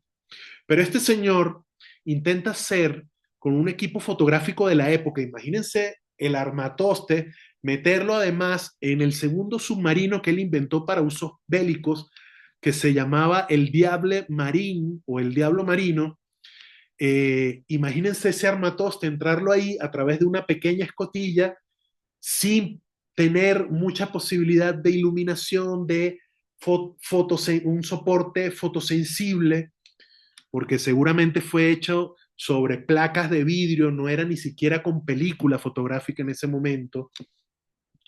Obviamente el intento no tuvo mucho éxito en ese momento, pero sentó un precedente importante y convirtió a este señor Bauer en uno de los pioneros de estos intentos de registrar imágenes debajo del agua. Al año siguiente, ya en otra parte de Europa, en este caso en Gran Bretaña, un ingeniero británico de nombre William Thomson hace otro intento para registrar la construcción de un puente en la bahía de Weymouth, también logrando resultados poco satisfactorios con una tecnología muy complicada y muy rudimentaria. Pero estamos hablando de que entonces la historia de la fotografía subacuática comienza a mediados de la década del 1850, a mediados del siglo XIX. Casi en el mismo momento en que nace la fotografía como arte y como tecnología. Bueno, varias décadas después, en el año ya de 1882, un naturalista, buzo de escafandra e investigador francés llamado Louis Boutin realiza las primeras pruebas para lograr poder hacer registros subacuáticos ya de manera autónoma. O sea, estos dos personajes anteriores lo hicieron dentro de campanas o de submarinos como el señor Bauer, pero ya este señor lo hizo de manera autónoma siendo él buzo de escafandra. Obviamente con suministro de aire desde la superficie, como es el buceo de escafandra. Pues compra una cámara compacta, como las que eran utilizadas en ese momento por la Policía de Investigación Científica, la Scotland Yard, en Inglaterra, adquiere las cámaras que ellos usaban en ese momento, la Scotland Yard, y comienza la construcción de una carcasa en latón con 3 ojos de buey. O sea, construye una carcasa de latón con 3 ojos de buey y los ojos de buey protegidos con unas juntas de caucho. Después de varios intentos sin resultados, realiza algunos de los cambios y construye una carcasa mucho más grande. La cámara se instala en el fondo y para desplazarla, Boutin inventa un sistema conectando la cámara a un tonel que flota en la superficie para poder movilizar la cámara con mayor facilidad, ¿no? Debajo del agua. Y para iluminar construye un bulbo. Fíjense ustedes qué loca estaba esta gente. Eh, Construye un bulbo en cuyo interior se quemaba magnesio, es súper peligroso, montado sobre un tonel que contiene el aire necesario para la combustión, porque acuérdense que para que haya fuego necesita haber oxígeno. Y era un sistema pesado y peligroso, puesto que estos flash explosionaban, o sea, era altamente inflamable, podía ser muy peligroso, pero por suerte tuvieron éxito, no ocurrió nada que lamentar, y es a través de este sistema cómo se logra, después de años de diversos esfuerzos, la primera imagen subacuática de la historia en el año de 1893, que es esta imagen que tienen ustedes a la derecha de sus pantallas. Es la primera fotografía, la considerada primera fotografía subacuática de la historia, tomada en 1893 por el señor Louis Boutin. Aquí tienen toda la parafernalia que les acabo de describir del señor Boutin, ¿no? Fíjense cómo lo que les decía, ¿no? Tenía un tonel de madera, como una barrica de esas donde se guarda el vino, seguro se terminó su vino, y aprovechó a reciclar, de haberse terminado su vino, lo recicló y vacío lo conectó con el compartimiento estanco donde albergaba la cámara. Estamos hablando de todas maneras de poca profundidad también, aunque bueno, el tema de la presión no, era interesante ver cómo este compartimiento estanco todavía tan rudimentario aguantaba esas atmósferas de presión para contener estos equipos. Y lo que les comentaba de la lámpara de magnesio que logró hacer para poder incorporar iluminación artificial, porque recuerden, estamos hablando todavía de soportes fotosensibles con muy poca capacidad de sensibilidad de luz. Estamos hablando de que esas fotos antiguas que vemos, como la del mismo señor Louis Boutin, con su cámara subacuática, con su primera cámara subacuática, que es la imagen que están viendo abajo a la derecha, seguramente él fue a posar a un estudio en París en ese momento durante varios segundos y minutos para lograr esa imagen, porque eran soportes fotosensibles que necesitaban muchísimo tiempo de exposición para poder lograr algo. Y para reducir esos tiempos de exposición, entonces el señor Boutin tuvo que inventar esa lámpara tan peligrosa de combustión por magnesio para poder registrar esta que fue la primera fotografía de la historia. Empiezan a haber preguntas. Vamos a ver por aquí si me abre el chat. Ay, no lo puedo ver. Como que tengo que salirme de la pantalla Igual, completa. mira, te voy diciendo si quieres. Eso, excelente, Val. La pregunta que tiene Eduardo dice, ¿sabemos qué es lo que sostiene el uso de la foto? No, y no conseguí como información de detalle sobre qué es lo que está sosteniendo. Pero bueno, está sosteniendo algo. Pero les debo la interrogante. Debe, en alguna parte, debe de estar asentado qué era lo que sostenía este buzo y ya les deberé la información. Siguiente pregunta. Pues realmente nada más hay esa. Ah, ok, bueno, pues continuamos. Louis Vuitton, pues su principal motivación precisamente era eso, era la motivación que tenemos o que deberíamos de tener todas las personas que podemos tener la posibilidad y el privilegio de registrar el mundo subacuático. Louis Vuitton decía, o decía a partir de la experiencia que tuvo, que lo extraño de estos paisajes submarinos me causó una muy viva impresión y me pareció lamentable el no poder traducirlo, sino por una descripción más o menos exacta, obviamente de forma oral, cuando le contaba a sus conocidos qué era lo que había visto, pero forzosamente incompleta. Yo hubiera deseado traer de estas exploraciones submarinas un souvenir más tangible, pero no hubiera sido muy posible, por muy buen buzo y dibujante que sea, hacer un dibujo, incluso un croquis, en el fondo del agua.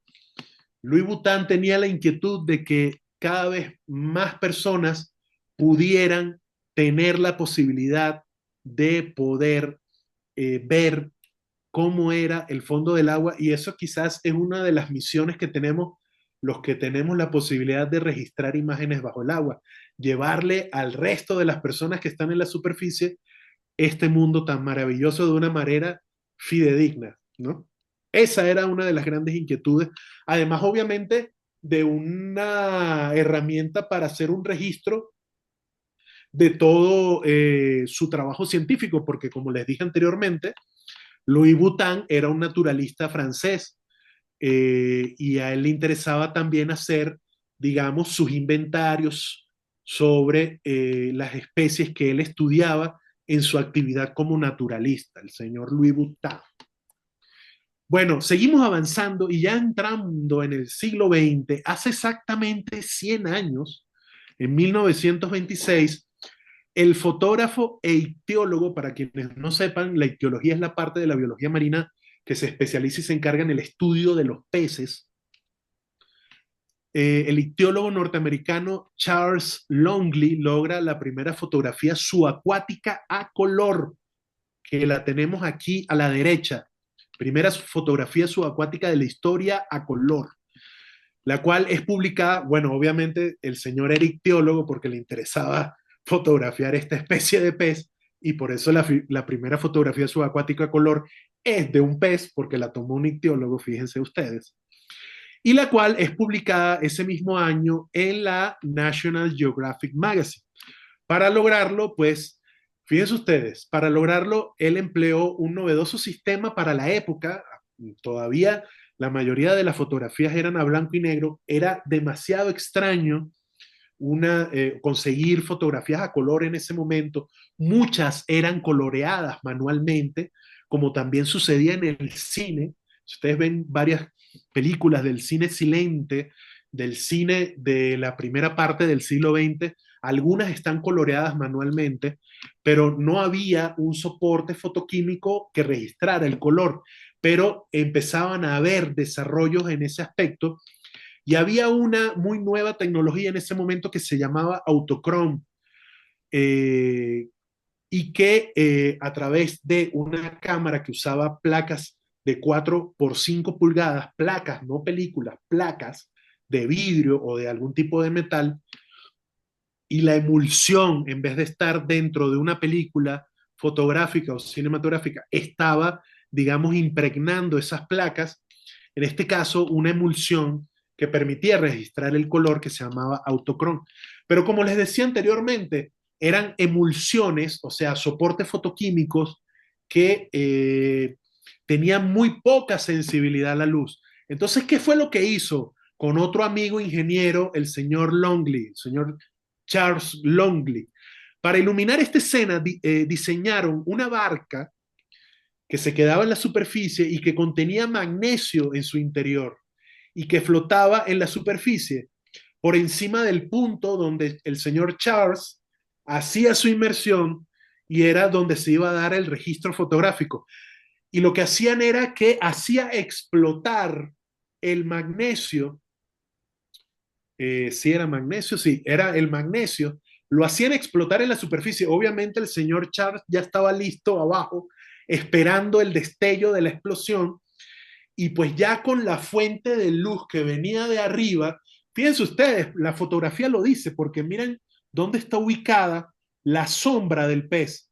La sombra del pez está por debajo del pez. Eso quiere decir que la fuente de iluminación, que no podía ser solo el sol, por este fenómeno de absorción que ya hemos visto, sino que tenía que ser una fuente de luz artificial, pero que en ese momento contaban o decidieron hacerlo desde arriba, hicieron explotar esa cantidad de magnesio en esa barca, y desde arriba esa cantidad de luz que venía de esta explosión permitió que a una profundidad de 5 metros pudieran haber realizado el registro de la primera fotografía subacuática a color hace exactamente ya 100 años, con el señor Charles Longley. Seguimos avanzando en el tiempo, seguimos avanzando en el siglo XX y empiezan a aparecer ya los grandes avances en cuanto a la autonomía de la posibilidad de hacer registros subacuáticos. Y obviamente luego de la Segunda Guerra Mundial, que como ya hemos mencionado anteriormente, se da un avance vertiginoso de la tecnología subacuática, empiezan a haber desarrollos significativos y cada vez más acelerados de este tipo de tecnologías. Comienza la aparición, por ejemplo, de los primeros housings o compartimientos estancos lo suficientemente robustos, lo suficientemente bien diseñados para aguantar esa cantidad de presión del agua, pero que a su vez poder tener una mayor maniobrabilidad de los aparatos fotográficos dentro del agua. Y uno de esos primeros grandes ejemplos es esta belleza que tenemos aquí a la derecha, como es el Housing Raleigh Marine, HANHAS, que fue un housing diseñado en conjunto entre el Raleigh Marine y un señor entre la casa Raleigh Flex, que es la cámara que vemos ahí adentro, con esos dos lentecitos, una cámara de formato medio, o sea, una cámara con un negativo mucho más grande que el 35 milímetros, para usarse, obviamente, como les dije ya, con una cámara Rolleiflex de formato medio. Preciosura. Luego, también en la misma década de los 50, el legendario comandante francés Jacques-Yves Cousteau y el ingeniero belga Jean de Gutter de Hompliter, no sé si lo dije bien, perdonen, revolucionan el mercado fotográfico subacuático al crear la primera cámara anfibia de 35 milímetros con un diseño bastante ligero, manipulable y muy robusto y resistente, como lo fue el Calypso Photo, que es el prototipo que estamos viendo ahí a la derecha, el Calypso, al igual y haciendo alusión obviamente a ese legendario barco como lo fue el Calypso, donde el comandante Cousteau hizo toda su trayectoria de investigación científica y de documentación cinematográfica y fotográfica. Pues el Calypso Photo generó tanta expectativa y tanto interés que llegaron unos japonesitos, nada más y nada menos que la casa Nikon, la casa fabricante de cámaras Nikon, y a inicios de los años 60 se acercan con el comandante Cousteau y con Jean de Gutter y le proponen comprar completamente la patente del diseño y la fabricación de la Calypso Photo y emprenden la producción de la que sería una de las sagas de cámaras subacuáticas más famosas de este tipo, como es la serie Nikonos. La serie Nikonos, que, como pueden ver, durante esa segunda mitad del siglo XX, a partir de los años 60, atravesó por distintas versiones y modificaciones. Aquí tenemos la Nikonos 3, que aquí la tengo yo, una de mis niñas adoradas, cámara análoga de 35 milímetros, ¿no? Tienen un diseño muy interesante, un diseño robusto, compacto, su óptica sobre todo. Yo admiro mucho de estas cámaras, es la construcción de la óptica, ¿no? Algo tan delicado como lo es una óptica fotográfica, una óptica cinematográfica, esta gente logró hacer un diseño robusto y fuerte para aguantar, obviamente, el tema de la presión bajo el agua, ¿no? Y las ópticas de estas cámaras son un objeto de construcción muy interesantes, muy apasionantes de estudiar y de entender. Bueno, salieron las Nikonos 2 y las Nikonos 3 que, como ustedes pueden ver, prácticamente conservaban el mismo diseño y la misma idea original del comandante Cousteau, pero con algunas ligeras modificaciones de diseño y de construcción. Luego, ya más adelante, décadas de los 70, 80 e incluso mediados de los 90, se da la construcción o el diseño de las Nikonos 4 y 5, que es la cámara naranjita que tenemos arriba, en la parte derecha de la imagen de la pantalla. Misma óptica prácticamente, pero con otro diseño más sofisticado y más moderno, ¿no? Pero igual de robusto y de resistente a la presión, que era lo más importante. Un gran avance de este diseño es la corrección del error de paralaje. ¿Qué es el error de paralaje? Si ustedes ven la cámara Nikonos 3, la que está a la izquierda, el visor de la imagen no está alineado con el lente. Eso produce en algunas cámaras lo que se dice un error de paralaje, o sea, va a haber una pequeñísima pero significativa modificación de lo que estamos viendo nosotros, o sea, el encuadre a la hora de componer la imagen, que también es un tema que vamos a hablar posteriormente. Va a haber una pequeña distancia que va a diferenciar lo que está entrando por el lente y lo que está entrando por el visor. La Nikonos 4 y la Nikonos 5 lograron corregir ese error y hicieron una cámara más eficaz con respecto a eso. Fíjense lo que está señalando Valeria, el visor del lente no está, como ven ahí, el circulito no está alineado con el lente. En el caso de la Nikonos 5, sí está alineado el visor con el lente y esto da una exactitud a la hora de componer la imagen.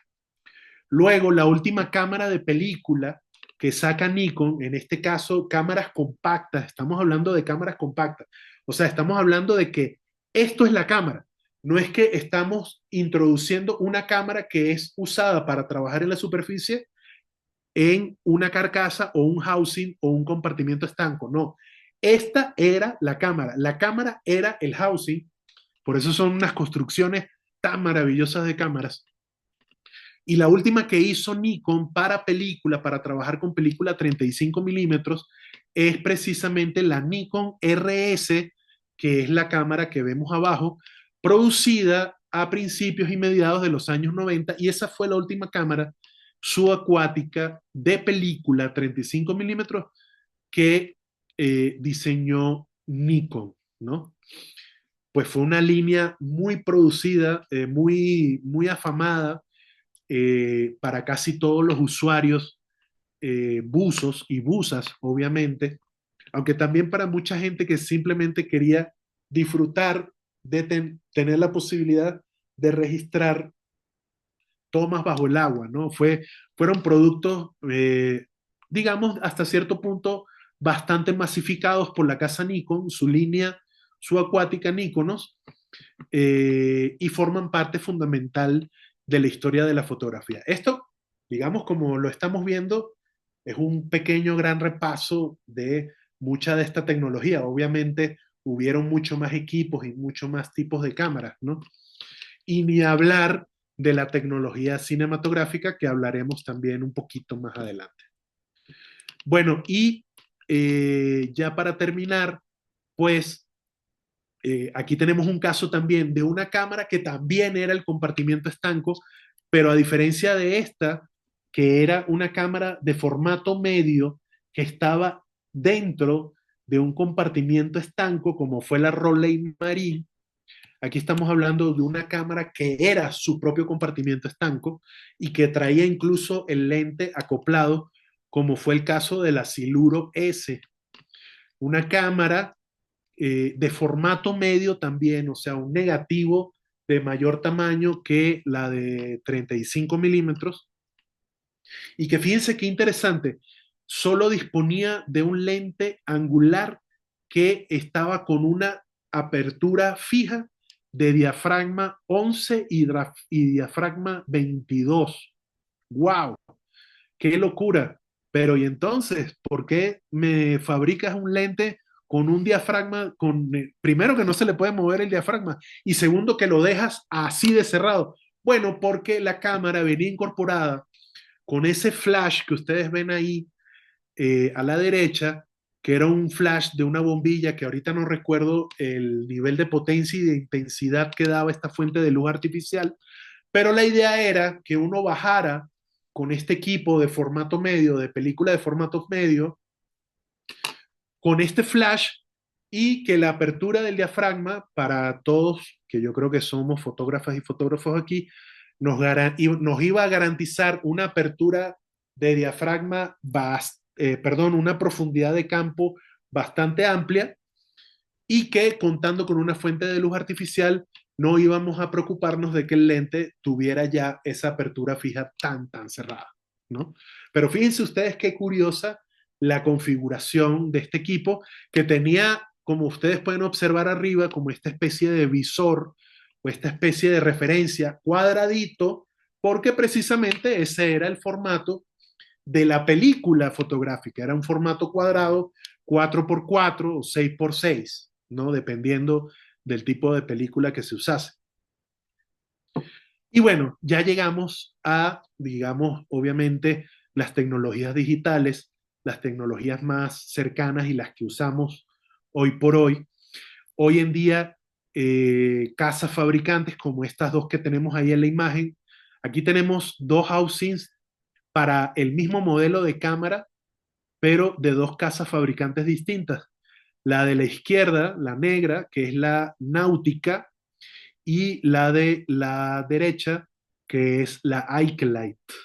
Las dos son para un equipo Sony Alpha, no, perdón, una Sony FX30, pero son de dos casas distintas. ¿Qué es lo que todos estos equipos han tenido en común desde el principio y que le han heredado a estos equipos al día de hoy?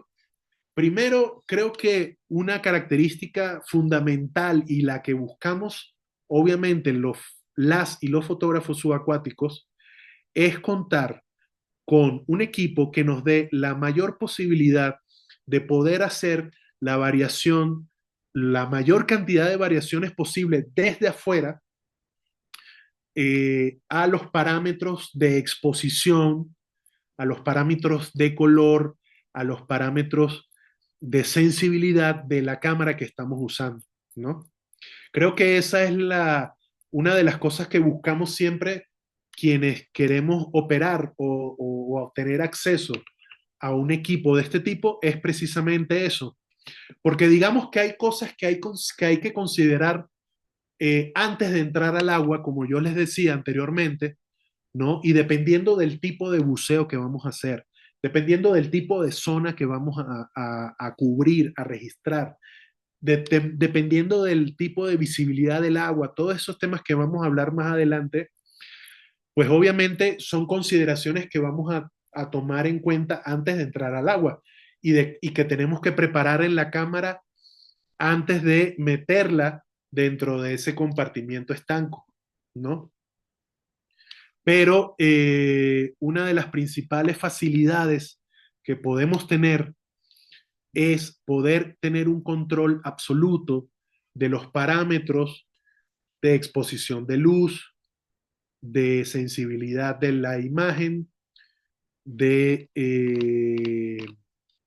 obturación, obviamente. O sea, ese triángulo de la exposición que necesitamos controlar si queremos nosotros poder hacer fotografías realmente con un valor estético importante, con un valor estético digno, pues tenemos que tener la mayor posibilidad de controlar la luz, perdón, de controlar los parámetros de la cámara.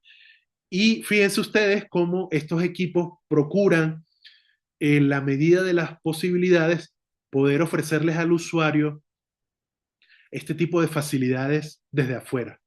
Es muy importante tener el rigor de al momento de adquirir un equipo nuevo o de que nos llegue a la mano un equipo que ya es usado, pero que no conocemos o que no es nuestro, no sabemos cuál ha sido su historia, cuál ha sido su uso o su abuso. Tenemos que hacer las pruebas de rigor para estos equipos. Forma parte fundamental de la planificación de nuestros registros. Y cuando llega un equipo que no conocemos o que está nuevo, que viene de fábrica, tenemos que hacerle una prueba sencilla, que es simplemente, o una de ellas puede ser, digamos, una recomendada, puede ser meter al equipo, al compartimiento, al housing vacío, antes de meter la cámara, pues meterle simplemente un trozo de tela que, digamos, absorba el agua, una de estas mopas de algodón o un papel, meter eso vacío, con el housing vacío, meter eso adentro de ese housing vacío, sellar el housing y ponerlo a poca profundidad, porque precisamente no vale la pena ni siquiera hacer esa prueba a gran profundidad, porque ¿qué es lo que pasa a gran profundidad?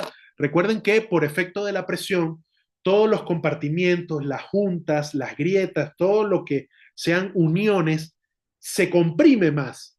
Y eso obviamente lo que va a hacer es ayudar a impedir que el agua entre. Pero si estamos a poca profundidad, quiere decir a poca presión, es la condición ideal para poder probar el equipo, y simplemente es poner a poca profundidad, incluso en una cubeta o en un tobo, cubeta aquí en México, tobo allá en Venezuela, poner ese compartimiento estanco, este housing vacío con un papel o una tela, y ver si en efecto está entrando el agua o no, para no tener que hacer la prueba con una cámara, porque imagínense ustedes que si en efecto entra el agua, lo desastroso y lamentable que sería. Entonces no hay necesidad de hacer la prueba con la cámara, sino con una tela o con un papel, para en efecto confirmar de que la estanqueidad de nuestro equipo, o sea, la capacidad de que no le entre agua al equipo, que es lo fundamental, esté garantizada, ¿no? Los housing también tienen, según el fabricante, según el modelo, según el material en el que esté fabricado este dispositivo, pues van a tener distintas capacidades de aguantar la presión, van a aguantar más o menos atmósferas.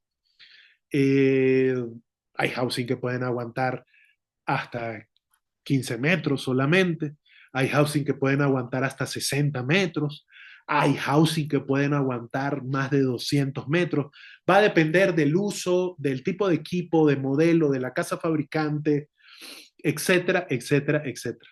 Son características que tenemos que tomar en cuenta a la hora de decidir cuál va a ser el dispositivo que vamos a usar para proteger y poder operar nuestro equipo. También si es de flotabilidad neutra, positiva, negativa, ¿no? Ya hablaremos un poco de eso también más adelante. Pero bueno, por ahora, creo que aquí, vamos a ver si no queda. Sí, no, por ahora vamos a dejarlo hasta aquí el día de hoy. Mañana a la misma hora continuamos con otros temas ya más enfocados a el ejercicio de la fotografía debajo del agua.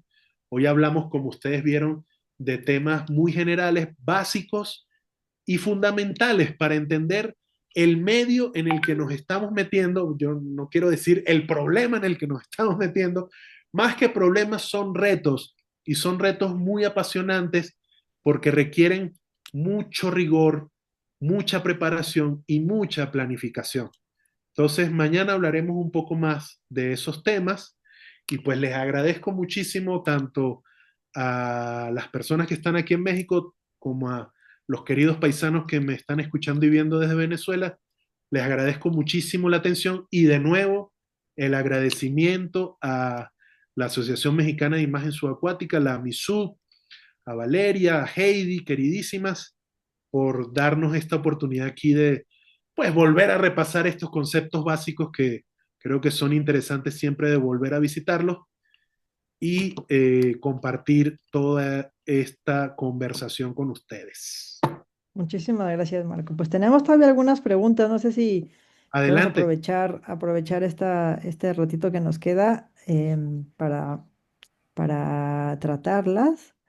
Eh, Lu pregunta, ¿cómo afecta la visión, color, ilusión de proximidad de las cámaras dependiendo si el agua es dulce o salada? Bueno, obviamente cuando, o sea, sabemos muy bien como buzas y buzos, que cuando estamos, digamos, hablando de agua dulce o agua salada, los temas que más se nos comprometen son los de la flotabilidad. Son variaciones más pequeñas en cuanto a cómo es el comportamiento de la flotabilidad en cuanto al agua.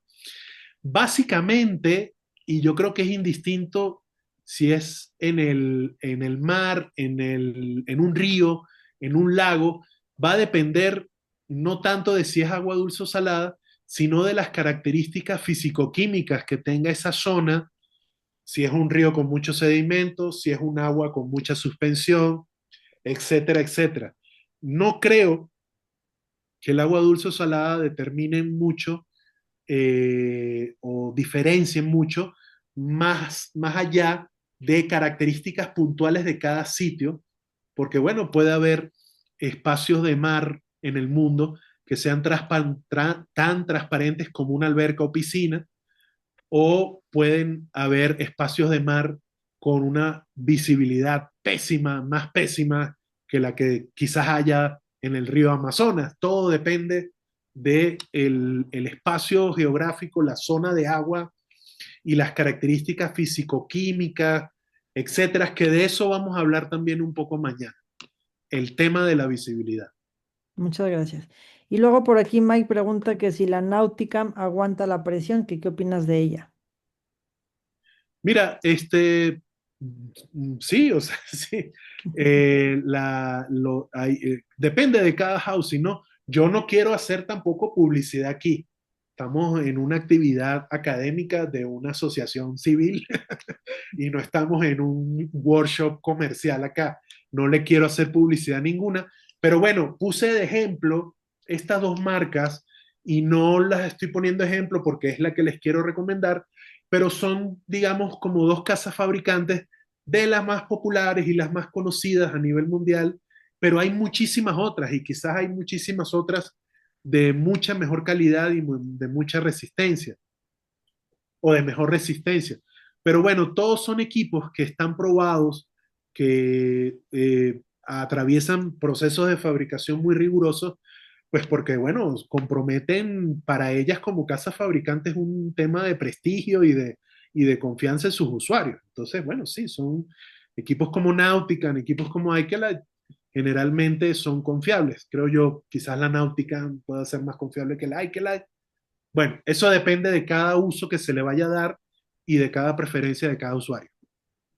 Muchas gracias, Marco. Y bueno, última pregunta. Rox pregunta que para una R6 Canon, ¿qué housing recomiendas? De nuevo, no quiero hacerle publicidad ninguna. Quizás para una Canon R6 las Nauticam estén sacando cosas más interesantes, ¿no? Eh, Digo, yo creo que es cuestión también de hablar con otros colegas, escuchar opiniones, más allá de lo que te va a decir el fabricante, que es lo que siempre hacen. de que yo te estoy vendiendo el Robocop submarino.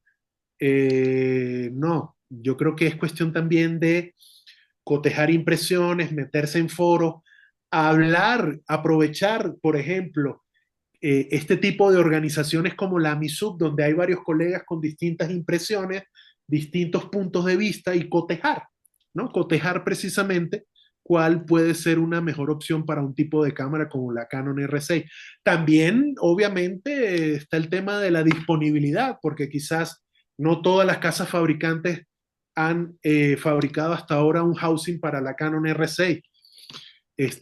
Yo conozco por ahora la de la Nautica, creo que es confiable, pero es cuestión de probar y de ver otras opciones. También los presupuestos, ¿no?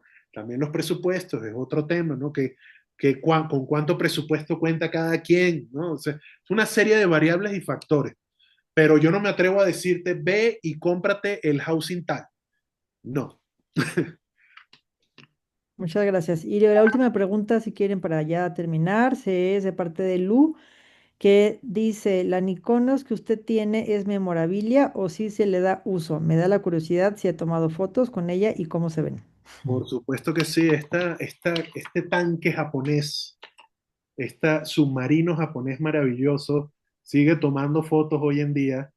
A veces le entra sus achaques, a los 20 metros ya yo siento que se le entran sus achaquitos ahí, se siente que sufre un poquito con la presión, pero ella sigue sacando imágenes maravillosas. De hecho, han habido varias compañeras y compañeros fotógrafos por ahí en exposiciones aquí en la Ciudad de México que han hecho cosas maravillosas con esta cámara que la hemos prestado para esos fines. Y sí, ella sigue estando activa y cuando puedo la llevamos al mar. Esta cámara ha estado tanto en los maravillosos y hermosísimos arrecifes del puerto de Veracruz como en el Farallón Blanco en la bahía de Porlamar y Papatar en la isla de Margarita. Esta cámara ha estado en los mares mexicanos y venezolanos. Así que aquí sigue activa.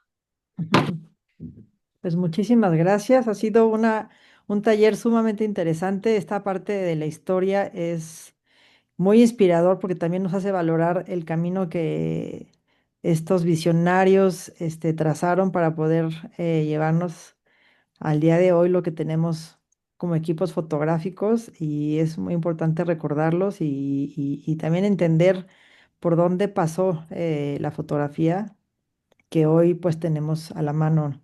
Así que muchísimas gracias, ha sido un taller súper interesante y nos veremos mañana en la misma hora y por el mismo canal a las 7 de la noche. Los esperamos a todas y a todos y de verdad, Marco, muchísimas gracias, ha sido muy, muy, muy interesante. No, de nuevo, mil gracias a ustedes, mil gracias a todas las personas que se unieron. Mañana nos vemos aquí 7 de la noche hora de México, 9 de la noche hora de Venezuela, los que están desde allá. Y pues nada, un gusto de verdad.